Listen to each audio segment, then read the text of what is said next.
Hello everyone. Welcome back and very good afternoon. Really happy to see so many of you back here in our Digital Trader Summit series. We actually had a new record here of registered participants of more than 350. Could be because it's the first time we have gas and power in one webinar session for you, or it's simply because we have great guests with us, two of them actually. So it's Xavier and Fernando from McKinsey Company. They're both associate principals serving customers in the energy world, specifically in trading. So as the leading top management consulting firm, they have a very good overview of the hot topics in the industry, really supporting clients, big and small, in all areas of the value chain. I think this broad picture, which is so interesting for us. This is why we invited them to this session today, to give us a broader overview of the trends they see in gas and in power trading and the opportunities which are arising from that. But don't hesitate to go into details if you wish. We will talk about some analytic stuff as well. Again, I wish you really to encourage you to participate actively, putting into questions in the Q&A part you see on the bottom of Zoom. I will pick these questions up and ideally we combine them at the end and have a interesting discussion after their presentation. So it's time already that I hand over. Xavier, happy to hand over to you and really looking forward to your presentation. Thank you very much, and really appreciate the opportunity to speak today. I think given we have a bit limited time, I'll go directly into the topic. So what we wanted to do today is share a bit our macro perspective around the trends for gas and power trading in Europe, and then speak a bit more on analytics, where my colleague Fernando will discuss that in a bit more depth. Starting with gas, I think with gas we see a bit 6 main trends today that are driving a few opportunities in trading. One is that despite the headlines around the reduction in gas, coal, and general hydrocarbon consumption in OECD or European countries, we see actually a resilient demand for gas. And when we actually look at the pipeline of gas generation plants, CCGTs, there's 70 gigawatt of projects that are in the background. So we'll come back on that point. That creates a few opportunities around spark spread management and also opportunity for optimization of these assets. I think the second point is that the current situation in LNG is also providing opportunity around the oversupply and what it means in terms of timing to contract LNG. The third one that we'll go through is around the short-term aspect of the gas markets in Europe, especially around LNG, and what does that provide in terms of opportunities. The fourth trend that we see, and we'll go into, is around the liquidity and growth of the hubs, specifically around Southern and Eastern Europe, and what that offers to the different trading players. Needless to say, and for a lot of you, it's just standard information, but the volatility of the gas prices is resilient and ongoing. And it offers opportunity on the last item around decorrelation sometimes between the prices of the different hubs and how people can arbitrate. So with that in mind, let me go through these items on gas. The first one here, what you see on the map, is a list of gas power plants that we have surveyed from our EU Power model, where we look at all the projects that were either announced, in planning stage, in FEED stage, pre-FID or post-FID, or in construction. And you can see that if you sum all this, it's actually around 77 gigawatt. Now, obviously, a lot of that will not be built. But it's important that you know that for a lot of these projects, if they move ahead, these are projects that are not necessarily part of large utilities. It's more mid-sized players. They will need to have their clean spark spread exposure managed. They will, for the Eastern European plants that get developed, they're also in markets which are a bit more liquid in gas and power. There will be an opportunity not to proxy hedge the margin of the plants with Western European indices, but more with Central European indices. And that will provide more opportunity to develop risk management for these assets. That's, I think, the point on gas generation. The second point is on the LNG market. If you look at the LNG market today, we're in a big oversupply. We're in a big oversupply, so what you see on this graph is What's in blue, it's essentially the projects which are existing, under construction, or with Qatar specifically that will get added. And you can see that the demand line in red is much below the supply today. In 2023, we expect it to be roughly rebalanced, but you can see after it's still oversupply. What that means is that players right now who are going in the market and are looking to secure, let's say, a 5-year LNG strip of cargo, they can extract a lot, not necessarily just from the price, but from the optionality. You have players out there who are willing to give you options to cancel cargoes, swap cargoes, swing cargoes, review the ADPs much more frequently. And that's really a time for buyers to capture that flexibility and optionality, on the back of which there can be good trading opportunities. If we go next a bit more on the LNG market, what you see here is that from 2010 to 2018, the LNG market has become much more short-term in Europe. Now, we didn't put 2019 stats there, although we almost have them finalized because we typically review a few things post-year end. But it's further accelerated, and if we were to put 2019, it would be roughly at 37%. So this is really accelerating. The markets are becoming more short-term in LNG. That means more opportunity to swing cargoes, swap cargoes, do reloads, and so forth. Now, the market is also becoming much, much less gas index. So, you know, if you look at today, again, this is 2018. If you were to look at 2019, we're more at around 22, 23% still oil index. But basically by 2025, it will always be zero. So that means that it will really be around hub-to-hub spreads in Europe and hub-to-hub arbitrage.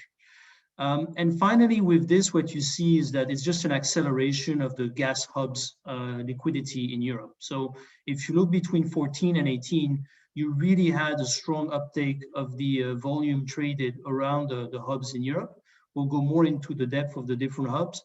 But this will further accelerate, especially as we see more and more types of players, including large buyers of gas, who directly go on the markets. Now, if you look at the hubs in Europe, what's interesting, obviously, is that the recent drop in gas prices has led also to a lot of activity around TTF, the traditional most active hub in Europe, but there's a lot of acceleration around the liquidity of the other hubs. Let me take a few examples.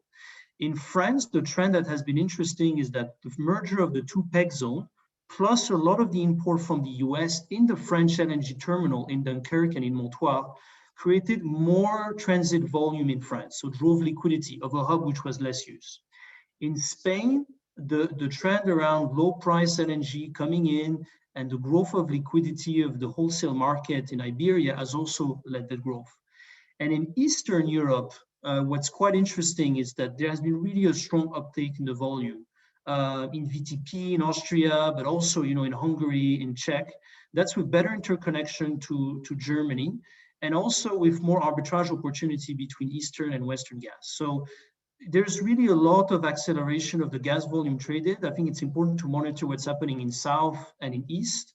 And as the liquidity grows in there, a lot of the players will wonder if they cannot shift indexation of their gas supply or gas sales to the local index.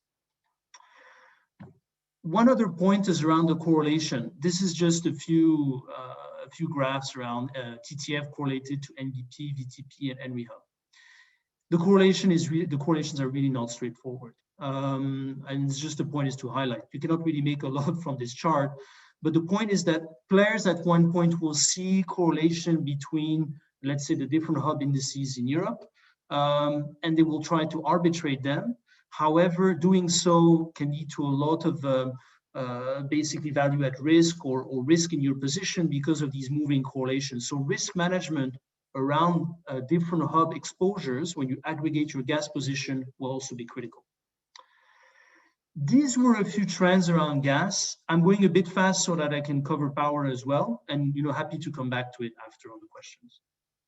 Now, in power here, we wanted to highlight 4 main points. Again, 1 point on volatility, a point around congestion that you will see around interconnectors and what that can yield in terms of trading arbitrage between different regions or countries.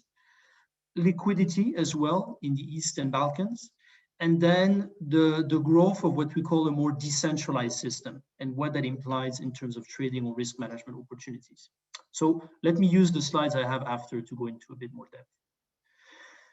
This graph here, what you can see is you have in bar charts the change in production 2030 versus 2020. So what you see here is that there are countries which will have a big drop of production. If you look at Germany, there's minus 30 terawatt hour of production anticipated in 2030 versus 2020. So it doesn't mean that they will consume less. It just means that they will generate less and there will be more imports or more interconnection flows. On the contrary, if you look at southern countries, especially around Spain and Italy, there will be a much larger production growth compared to today. And overall, what we see is a system in Europe where there will be much larger imbalances between countries. So the interconnector flows will be extremely critical to rebalance the overall market. You know, individual country balancing their power market will be more a thing of the past, and it will be more on balancing the European system as a whole. And with that, given the interconnectors, capacity, and so forth, it's not surprising that we will see probably more price anomalies. And the graph that we show here on the right is the number of hours where you had prices below €5 per megawatt hour in Germany, which has been growing up quite a bit over the past 10 years. So we can expect to see more anomalies as these markets have to rebalance and as the interconnector capacity sometimes get congested. If you zoom at Spain, Spain is also an interesting area because what you see is if you take Spain and Portugal, Iberia is a bit of a power island. So if you look at the interconnector capacity divided by the total power generation capacity for Spain, it's about 4% estimated in 2025, and it's about 3% today. If you look at what the EU market recommends, they recommend to have 15% interconnection because of all these imbalances that we foresee and because of the need to integrate the market. So what does that mean? Well, the likelihood of a lot of congestion in Spain is probably going to rise, especially with a growth of renewable peak production at point in time. So probably players who arbitrate around the interconnector will be able to capture the spreads at some points where you have indeed that congestion. So that's also an interesting trend that we see here. You could imagine that this is to a lesser extent seen in other interconnector regions. Finally, one point that is interesting is the growth of what we call a more decentralized system. So what you see on this chart is the number of generation assets in thousands that excludes all the assets held by the top 10 largest player in these countries. So for example, if I look at Germany here, what it means is if I exclude the top 10 players, the RWE, the Uniper of this world and so forth, I have roughly 9.7 thousand generation assets with that will grow to about 11,000 generation assets with an average capacity of 7 megawatt. And if you see the growth rate, you know, it's growing at about 3% per year. Now, these are small assets. And these assets here that we have is a mix of renewable, hydro, and small gas. These are players who will need to hedge because the good old times of feed-in tariff are gone for most of these players and these assets if it's renewable. If it's small gas, they will need to hedge the spark. And what it means is that there will be opportunities for risk management, how they can manage also the long-term risk for some of these players with rolling hedging approach and so forth. So providing risk management services and also looking at how these players can further risk manage these positions will be an opportunity for players in the market. And you see it here, obviously, for Germany, but if you look at the growth of small-scale generation in countries like France, around 7% per year, or Spain, 6% per year, it's significant. So that will be also one thing to keep an eye on. These were essentially a few trends we wanted to highlight for the European gas and power market. Hopefully it gives you, a bit of an idea of how we look at it from a macro perspective and some of the implications these could have for players more active in the market. Now, with that said, I'll hand over to Fernando, who will discuss a bit more how we look at trading analytics. Thank you. Fernando, I think you're on mute. Yeah, thank you, Xavier. First of all, thank you for the opportunity to Jens to be here today to share our view on energy trading analytics with this audience. We have built a service line in McKinsey that is focused on generating value for energy players in both physical and financial trading. We try to leverage data and advanced analytics to transform the operating model of those players and to help them to make better and quicker decisions, right? So the main focus where we act is on decision making. Although it also has a very important component of performance tracking. So when we engage with a client in an effort of this type, we typically focus on three steps of the process, right? The discovery phase, design phase, and delivery. So the discovery is about identifying the vision of the new operating model for trading, what is the starting point, what are the gaps that will need to be covered in order to reach that vision. So we also typically try on this phase to develop 2-3 proof of concepts that can actually validate our view on the potential impact of some of these initiatives, right? We believe the early identification of impactful initiatives and the confirmation of those hypotheses is key, right? The second step then is the design phase, which is focused on the MVP development and refinement of it over time with a test and learn approach, right? So we try to be very practical and identify what is the minimum amount of data, minimum process changes that we require in order to test the new approach, right? And once we confirm not only in backtest, but also on real trading that the new decision-making methodology based on analytics actually makes sense, we focus on the final phase, which is the delivery, that has the objective to productivize the MVPs and ensure that the value is captured sustainably and at the scale, right? And ensure that the traders actually use the tool and or the set of tools we develop, the new performance management system that we have designed actually is deployed, and that they incorporate the new tools in their daily routines, right? So given that we involve traders and the front end of the business from the very beginning on this process, and we try to make sure that they agree on the design on the solution, they understand it, etc. Usually this is not an issue. I would say this is a key success factor for this type of energy trading analytics transformations to be successful, and it's an aspect that maybe we have been failing in some players that were trying to do this on their own, and they were not connecting properly the advanced analytics people, the IT people, and the front end, right, people. And that's very a message I cannot stress enough about the importance of this point. Right? So, Xavier, we may go to the next page. Thank you. So regarding the impact of these types of transformational efforts, typically we see three types of impact, right? Of course, there's one around the additional market value capture.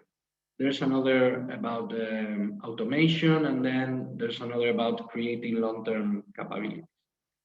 About market value capture, depending on whether we are talking about asset-backed trading or, for example, for a power player, if we are doing optimization of the physical dispatch of and bidding of power, we have seen 5 to 10% increases on EBITDA in the efforts we have collaborated, right?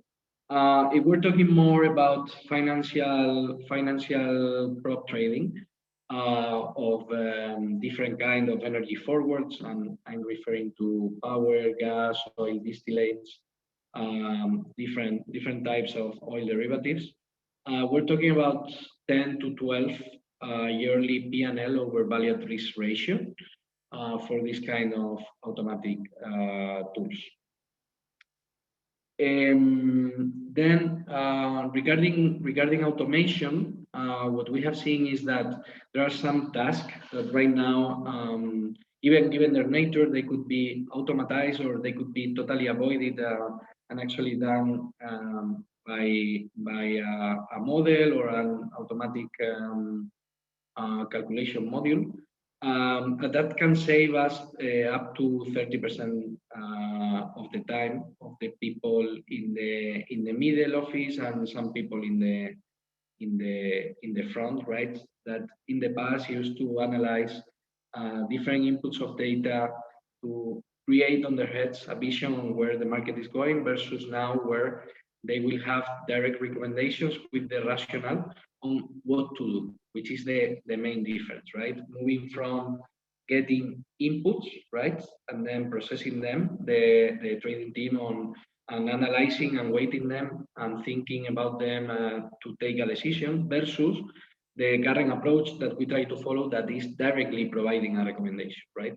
That saves a lot of time. I'm referring, for example, not only to provide the optimal dispatch of hydro portfolio, right?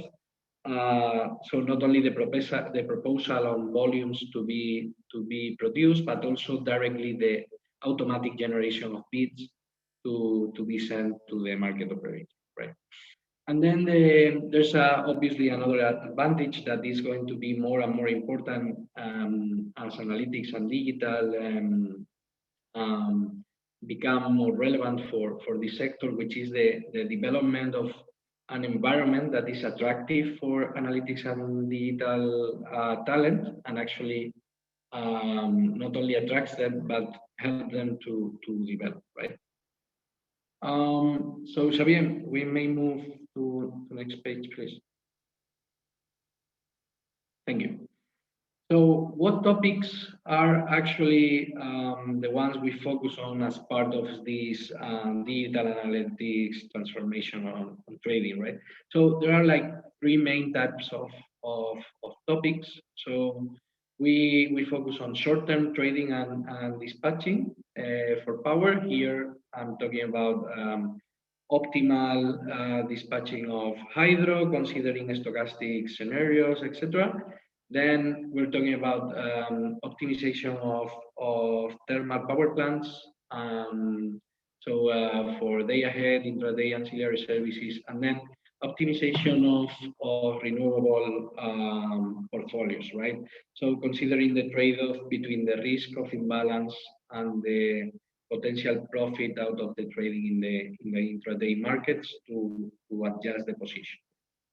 Then the second big topic is hedging, right? So most of our experience is on optimizing the hedging of CCGT power plants to make sure we capture not only the intrinsic value of the optionality of a power plant, but also the extrinsic value. And then here, I would say main constraint typically in some markets is liquidity and financial or forwards market maturity in order to do this appropriately. And then there's a second topic about the hedging of the retail portfolio, right? So typically, retailers will source their energy on during certain periods of time for each renewal or acquisition campaign. Those players will need to make trade-offs, right, in order to decide what is the pace at which they do the hedging of that power they will need to deliver to their customers, and the optimization of this pace of decision making that is based on a market vision derived from analytical model plus the estimate on the liquidity of the financial market will be key to optimize this decision, right? And then for the long-term prop trading, we have focused in the past in prop trading of power forwards, gas forward, also out of the in other commodities, not only for energy players, where we have done efforts of this type of portfolio optimization in the short term for oil derivatives and different oil distillates. But also even for retail players, for example, huge consumer goods players that they have a great portfolio of commodities, right? That they have huge sourcing needs, and actually will help them to optimize their hedging, right? On top of, let's say, this topic we have been discussing here, very focused on energy players. So we may go to next page. Yeah, focusing on hydro, right? So our approach is the following. We follow an approach based on a layer of prediction models, right, for different inputs that we will need. This prediction layer will feed an optimization layer that will help us to identify what are the optimal programs, the optimal program to follow, and based on that, we can generate the optimal bidding strategy, right? I would say that the most important thing here is to consider the effects of stochasticity in a consistent way. And let's say, so many players actually do scenarios. They calculate what would happen if their base case doesn't actually happen. But in many cases, what we have found, these players have not assigned a probability to these scenarios, right? Or they are not rich enough in order to optimize the trade-off between the risk and return on the optimization of the decision, right? So I would say that's the main value we have brought regarding hydro optimization, plus obviously ensuring the adoption, right? So Xavier, we may move to the next page. I'm going to try to go quicker, right? So what is distinctive about our approach overall, the one we are proposing? So first of all, so we try to combine the energy sector expertise and trading expertise with the analytical hands-on experience, right? And then the knowledge of the creation of relevant data features, the use of the most sophisticated algorithms. Then there's a third element, very important, I would say, is the making sure that we generate recommendations, right, that consider risk and return alternatives, but not additional inputs that need to be considered on their heads in a discretionary way by the traders, right? Because there's enough of those systems. We need to focus on something that can actually provide a rational recommendation. And then finally, I would say we need to be very innovative on the data input.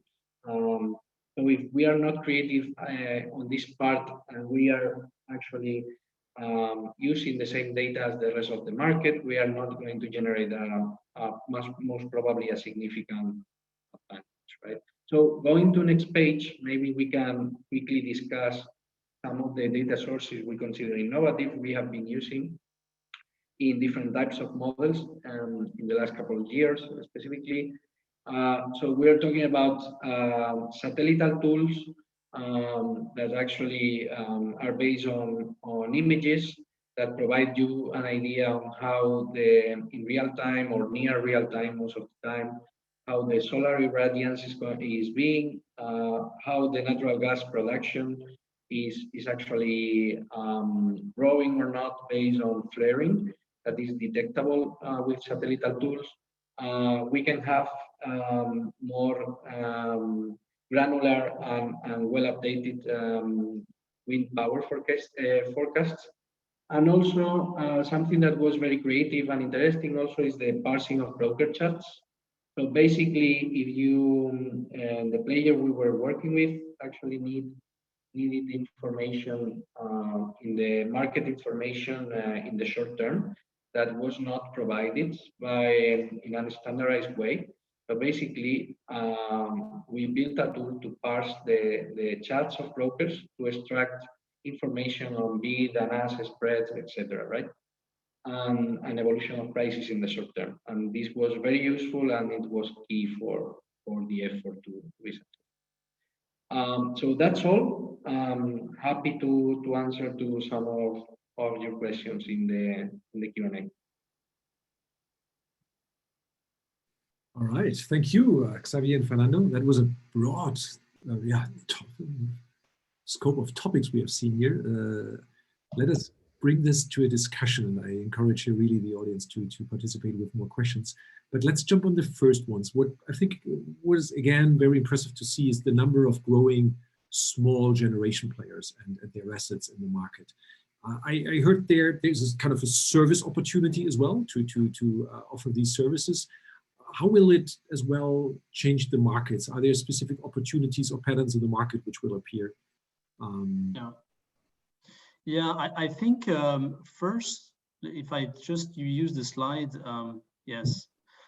I think it's true that first it's a trend that maybe for some of us know, but yet when you really look at the numbers, it is really impressive. I mean, we used to be in a system where we had large coal, gas, and nuclear power plants, and they're really getting replaced by much smaller units, often owned by much smaller players, not necessarily the incumbent utilities. You have a lot of infrastructure funds, you have a lot of private developers, you have new industrial players, et cetera, et cetera. And these are players that don't necessarily have a trading floor, a trading desk, a market access room.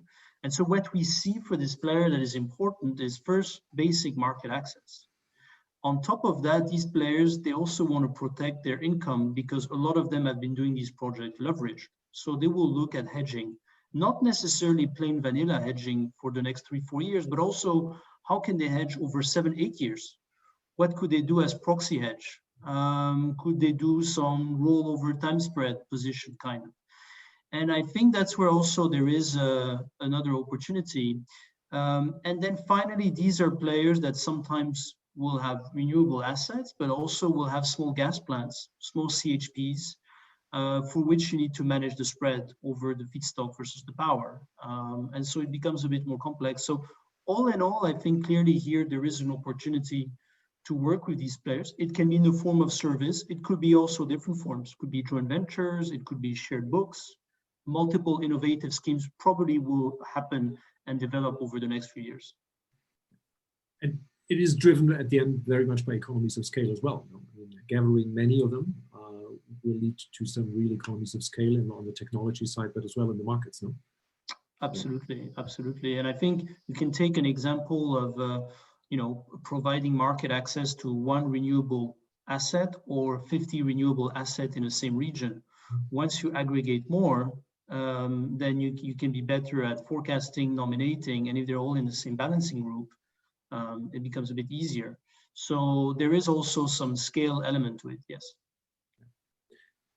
And we received more questions regarding the trading hubs, especially in Southern Europe and Eastern Europe, where we have seen some growth. I think there definitely is interesting developments going on. On the other side, we hear as well that trading on the very liquid hubs like German Power or TTF is advancing as well at a fast pace, going into more algorithmic trading or more technical analysis. All of that is kind of difficult or not to be imagined, honestly, for a longer time in these smaller hubs. Do you see there a clear trend towards the smaller ones? Yes, I think, look, there are, in Europe over 20 hubs. So it's true that it's not the same for all, apart from, the same for all of the new ones, apart from the incumbent legacy. Now, clearly what we see is in Central Europe, around VTP, around the Czech hub, we see industrials and players who are shifting their index. So re-indexing supply or sales to these new hubs. We see it also in Iberia. We see it also in Italy, where these are markets where either things were oil index or they were TTF plus minus. And so I think as we see this, it will accelerate a bit more exponentially, because once you have players who have their physical linked to these indices, they will also hedge on these indices And these provide a lot of structural volume on which after you can have a lot more of market making and arbitrage or pure liquidity providers. So I think that's the case on some of these hubs. It may not be the case for all of them. So if you look at Poland, etc., maybe it's a bit different. But at least that's for a few of them in Central Europe and Southern Europe, that's a bit what we see. Yeah. Many of these volumes are still more in the origination part of the business, but they tend to shift now more to electronic trading and exchanges. Yeah, it's often a second step. So I agree. For example, for now, probably we're more at the origination, structural flow, buying and selling with a bit of liquidity market making intermediation. As there will be sufficient volume, there will be more confidence in players who can do algorithmic on top of it with more certainty on entering and exiting position with limited risk. Mm-hmm. If you would take a broader perspective, you mentioned that it's more about balancing the European system. I think the European perspective as well in Europe on the gas side is getting more importance, having this pan-European perspective on the flows east to west and maybe as well south to north. Do you see that the big players are reacting on that? Because many of them have been, let's say, not active in all European markets, but quite selective. Given their size, there's still more potential, no? Yeah, probably yes. I think there are some structural limitations for players to play across the entire European gas market. For example, LNG capacity, booking at terminals. If you look at the terminal in Europe, I'll take the French or Benelux example, Zeebrugge, Dunkirk, Montois, or Fos, they're booked till 2035, almost 100%. So if you want to, now benefit from the fact that we're more arbitraging Russian and Norwegian gas with US LNG, all of these being more short-term volume, in addition to the more medium, long-term LNG volumes that we already had, you need capacity to play a bit across the market. And you're limited by the capacity contracting that's already in place. Now, one trend that will be interesting to monitor and watch is to the extent that the capacity of these terminals could be retraded, or if there would be a market for the capacity slots at the terminals. Right now, it's very bilateral, but maybe you could imagine that this will grow a bit more OTC or standardized slot trading for the terminals, which would enable pan-European gas trading a bit more. Yeah, I can say we looked into that as well, that they're kind of in-tank trading or these kind of swaps in the tanks or the terminal. That could be a very interesting addition to the current market setup. I agree, but it's in its infancy still. Absolutely. Do we have more questions from the audience? I don't want to engage. We have some more questions. Please feel free to send us more. One question I got regarding, you mentioned as well, the oil indices, which are basically gone. Are these replaced by more new indices, as you said, in the new hubs, or are people kind of hedging the volatility differently now? No, it's really an oil to gas hub switch. Clearly, it's just accelerating.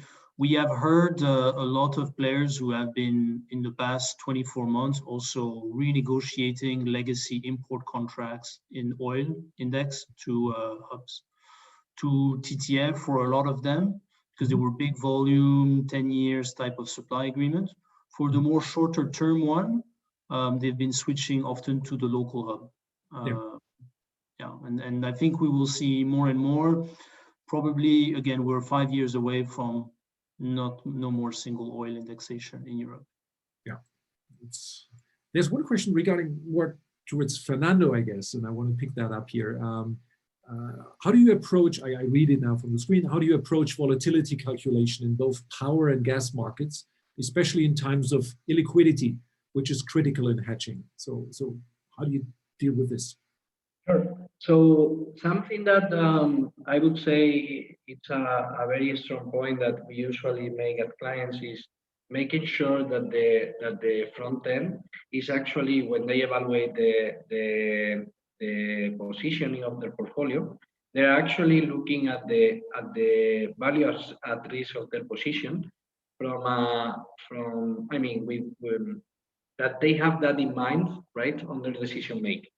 And it's not something that the risk department calculates and we shouldn't worry much about, but it's actually a core part of how we evaluate the different scenarios of options we have for decision making. Then regarding volatility more specifically, for example, for financial trading models, something we have realized is that you probably need two metrics of value at risk, right? So we have realized that having a short-term volatility value at risk and long-term volatility value at risk, and using the more constraint out of the two, usually it works better to ensure the sustainability of the portfolio. And why I'm saying that, because if you select a certain period, right? I don't know, 2 months, 60 or 60 days to calculate, or 40 trading days to calculate the volatility of your portfolio, right? And then base your predictions on volatility only on that. And you calculate value at risk with that, and you have like 2-3 days of high volatility, right? Then you might be having a value at risk that is actually much higher than the one that you should be holding. The opposite is also true. If you have like a very short period to measure volatility and the market is very quiet, right? In the last, I don't know, 5-6 days, you can be overconfident, right? And probably the volatility is going to revert to the mean of what it was in the long term, and it can shock you if you are not prepared for that. No, so there is no. So what we realize is there is no real good or perfect answer regarding the period of time that you select to base your calculations on future volatility, right?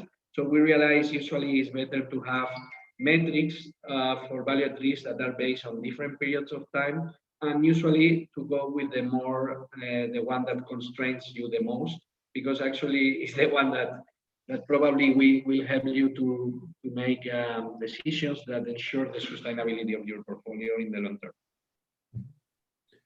One question building on that is in this, if you have this liquidity issue, do you build this mostly on that rolling hedges, or is that the way to go? Yeah, so regarding liquidity, we evaluate that when we assess the value at risk. So first of all, we try to estimate, for example, if we are doing the hedging for a retail portfolio, right, and we have a couple of months to have 100% of the portfolio covered, right? So we need to have at all moment an estimate, an stochastic estimate on the liquidity of the forward market that we are going to have remaining for us, assuming we are going to have a 10-20% market share on that market to actually cover the rest of our position, right? If we realize that at some point, given our current position of hedging and the objective of hedging in before delivery we have, based on liquidity, we have a certain probability of actually not having this hedge, we will incorporate that into net exposure for which we have 100% exposure up to the end, right? And actually also you will have for that exposure you are not going to be able to cover due to the lack of liquidity. You will have the additional exposure difference between the price of the forward just before delivery and the actual spot. No? And this is something we consider in the value at risk models. So in a way that they incentivize decision making that is conscious of liquidity. Very good. Let me see what kind of more questions we have.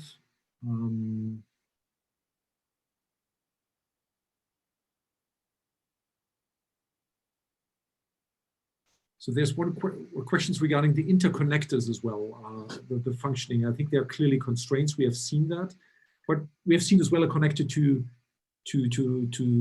North Africa from the Spanish European continent. Where are the limits of these connectors? There was one question regarding Russia. Is Russia connected or not connected today?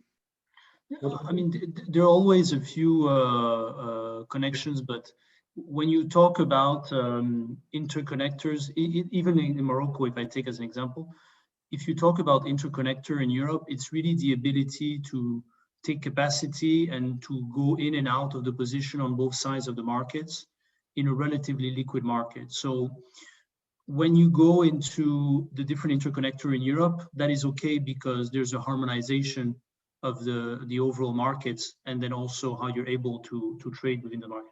When you start to go in neighboring market, it's not as easy. So whilst there are interconnection with Turkey and Greece, for example, with some of the neighboring countries to Russia, and with Morocco as an example, you cannot do the same that you would do in terms of trading and taking capacity position on the interconnector. It's a much more bilateral setup there. Yeah. If you take all these kind of factors together, changes in trading technology, analytics, and as well the market structure, attracting new, smaller players, sometimes financial players, could you give us kind of an outlook how the market will look like in 5 to 10 years from now? You see there, beyond these initial or individual trends you have very well described, do you see there a bigger picture how this market could evolve? No, I mean, maybe as a summary, I guess, and it's really building on what we shared.